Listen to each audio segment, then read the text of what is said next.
Guys, it's me again. Nagluluto naman po tayo. Naghiwa lang ako dyan ng bawang.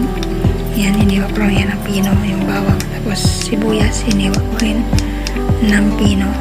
Pinong-pino. Tapos ikisa mo yan sa konting oil. Tapos pagkatapos na nag-translucent na siya, ilagay mo yung karne, hinikain. Yan guys. Tapos ilagyan mo yan ng pampalasa. Tapos halu-haluin mo lang guys hanggat na maluto siya. Lagyan mo lang ng mga pampalasa sa tingin mo. Lagyan ko siya nga pala, nilagyan ko yung cheese. Tapos ibalot mo yan sa shawarma wrapper guys. Tapos i-roll mo siya.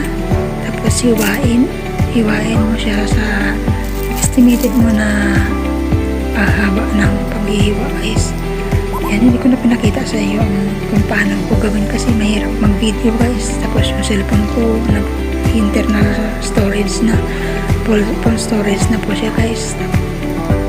Yan guys. Tapos ilagyan mo yan siya ng toppings na cheese sa taas, mozzarella at saka cream cheese. Halu-haluin mo lang para sa ano niya, creaminess niya.